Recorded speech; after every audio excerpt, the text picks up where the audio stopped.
Phasor diagram is related with the phase. अब phase क्या होता है? The locus of A point, remember this, इसको नोट डाउन भी कर लेना। जैसे एक ये वेव फॉर्म होता है और इस वेव में पॉइंट्स हैं। ये बहुत ही इंपॉर्टेंट कॉन्सेप्ट है, ऐसा कॉन्सेप्ट आपको नहीं मिलेगा जहाँ पर आप फेजर को अंडरस्टैंड कर रहे हो, कहीं भी नहीं मिलेगा। I am sure about it. So seriously be focused over this phasor diagram and you will never forget this phasor diagram, how to draw it and what is the basic behind it. So सबसे पहले तो मैं ये sign diagram बना रही हूँ, उसके बाद मैं फेजर डायग्राम बनाऊंगी। यहाँ पर V और I दोनों साइन वेव होती हैं, यहाँ पर टाइम होता है एक्स एक्सिस में। If you are taking the position of a particle और a point at this particular position P, another particle at particular position, this one, this is P1, another position as P3 here at this one, and another position at this one P4. There are the 4 points and we have locate the 4 points here over the graph as P1, P2, P3 and P4. So the locus of this point is defined as the position of point with respect to origin. So origin ये है and this is called line of zero disturbance. This one is called line of zero disturbance. Got it?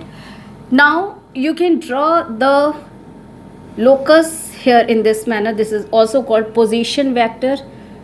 11th का topic ये है locus, जिसको हम position vector कहते हैं। Mathematics में इसे लोकस कहा जाता है, फिजिक्स में हम वेक्टर के फॉर्म में इसे पोजीशन वेक्टर कहते हैं। That means position of any point with respect to origin is called position vector. So this is the locus. अब इसमें जो एंगल बनता है ये थीटा बन रहा है, ये थीटा डैश है, यहाँ नीचे की साइड आ गया, सो ये माइनस में हो गया थीटा डबल डैश, और यहाँ पर माइनस में हो गया theta triple dash. Got it? तो हमने इस तरीके से एंगल्स लिए। ये जो एंगल बन रहे हैं ना, this is corresponding to phasor, यानी पॉजिटिव एंगल है। एंगल की वैल्यू और उसके साइन पर डिपेंड करता है कि फेज़ कहाँ आएगा। जैसे अगर इस एंगल को ले रहे हैं, लेट इट बी 30 डिग्री, सो ये प्लस साइन के साथ थीटा है 30 डिग्री। थीटा डैश की वैल्यू लेते हैं तो प्लस इससे कुछ ग्रेटर वैल्यू है, लेट इट बी 60 डिग्री। तो मीन्स क्या है कि जो P1 पार्टिकल है वो P3 पार्टिकल से ग्रेटर लोकस पर है, ग्रेटर फेस पर है, और इन द सेम फेस, यानी अगर ये लाइन ऑफ ज़ीरो डिस्टर्बेंस है तो इसके ऊपर की साइड के जितने भी पोर्शन होंगे इसको एक फेस कहा जाता है, और नीचे का जो पोर्शन होता है उसको नेक्स्ट फेज़ कहा जाता है। तो फेज़ मीन्स होता है द पॉजिटिविटी और negativity in a graph. Okay, तो ये एक ग्राफ है जिसमें इस लाइन ऑफ ज़ीरो डिस्टर्बेंस के ऊपर वाला जितना भी पोर्शन होगा that is the positive phase, और इस लाइन ऑफ ज़ीरो डिस्टर्बेंस के नीचे के पोर्शन को हम कहेंगे negative phase. Getting my point? Afterward what is there? That phase you have found, but the greater phase or lesser phase you can identify by the angle. So position of any particle or a point with respect to origin, we can draw the angle corresponding to that position vector, and that angle is corresponding to phasor diagram. Clear? phasor diagram में आपने सिर्फ angle लेना होता है, सिर्फ angle. तो ये जो एंगुलर रिप्रेजेंटेशन है पोजीशन वेक्टर का, उसी को हम यहाँ पर फेजर डायग्राम में बनाएंगे। This is not E, this is O, phasor. So phasor is linked with something phase, and what is phase I have described here. Negative, यहाँ पे थीटा डबल डैश अगर देखोगे तो theta double dash is for position of particle P4. So here the theta double dash value, if it is minus of 15 degree, and theta triple dash value is minus of 30 degree, that means these are the phasor values corresponding to point 1, this 30 degree, ये जो आपका first आया था ये 30 degree P3 particle के लिए है, 60 degree P1 particle के लिए है, P4 पार्टिकल के लिए -15 डिग्री, एंड P2 पार्टिकल के लिए -30 डिग्री आ रहा है। So that is corresponding to phasor, means angular displacement जो आता है पोजीशन वेक्टर का, this is corresponding to phasor. Clear? Any doubt? कोई भी डाउट हो तो मुझसे क्वेरी कर लेना। So drop your queries in my comment box so that I may know that whether you are going to understand these topics or not. So here this one is the phasor, this one is the base of phasor diagram. This is PHASOR, remember this. And afterward what you have to draw here in the phasor diagram, we find that whether the V is V and I, only these two values, ये power के लिए generally हम use नहीं करते हैं, हम सिर्फ V और I के लिए यूज़ करते हैं। इसमें होता है leading and lagging.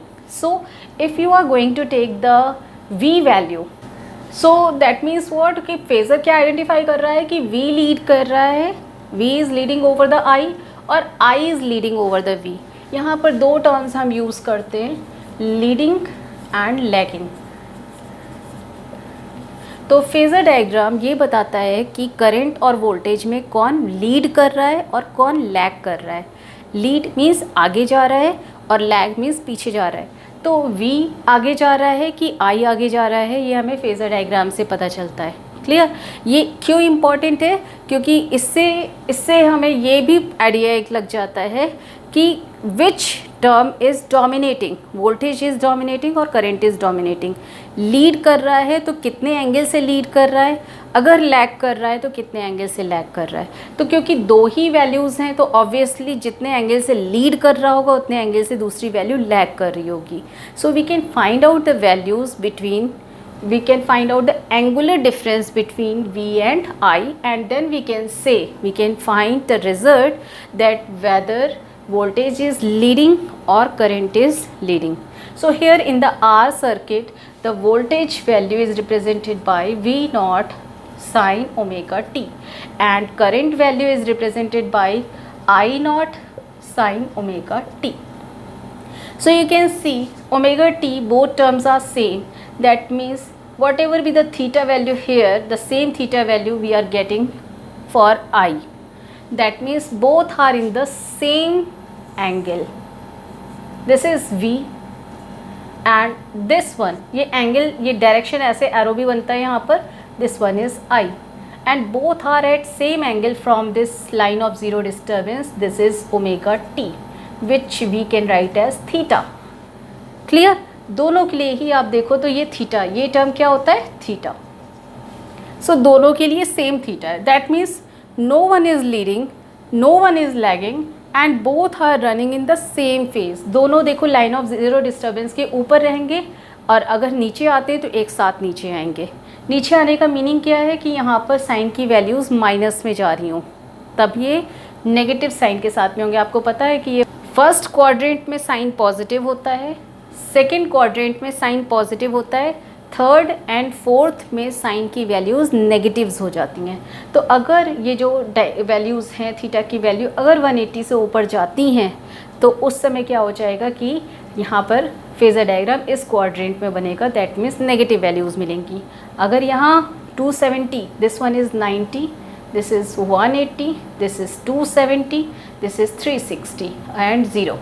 So here if you are getting the value here in this way, यहाँ पर V और I मिल रहा है आपको, तो ये सारी नेगेटिव वैल्यू को शो कर रहा है। यहाँ पर देखो angle is negative minus omega T, क्योंकि साइन की वैल्यूज़ इन दोनों क्वाड्रेंट में नेगेटिव होती हैं यहाँ पर, और यहाँ पर साइन वैल्यूज़ नेगेटिव आती हैं। क्लियर? वो आपने ट्रिग्नोमेट्री में पढ़ाया हुआ है, आपके मैथमेटिक्स की टीचर ने ट्रिग्नोमेट्री में अच्छे से एलैबोरेट किया होगा। सो ये सारे बेसिक कॉन्सेप्ट यहाँ पर यूज़ हो रहे हैं। सो that is the meaning of phasor diagram. आपको फेज़र डायग्राम कैसा मिल रहा है? This one. और रिमेंबर दिस, फेज़र डायग्राम में कोई भी एक्स एक्सिस और वाई एक्सिस वैल्यू नहीं लिखी जाती हैं। ये सिंपल एक लाइन होती है जिसमें आप इस हॉरिजॉन्टल लाइन को, जो एक्स एक्सिस लाइन बन रही है, this line is line of zero disturbance, और इस लाइन से ऊपर है वैल्यू किसकी? V और I की। इसमें कोई भी टर्म लीड या लैग नहीं कर रहा है। सो this is the phasor diagram for which circuit? R circuit. Clear? So that is my lecture for phasor diagram. I hope that now you know what is phasor diagram. So thank you.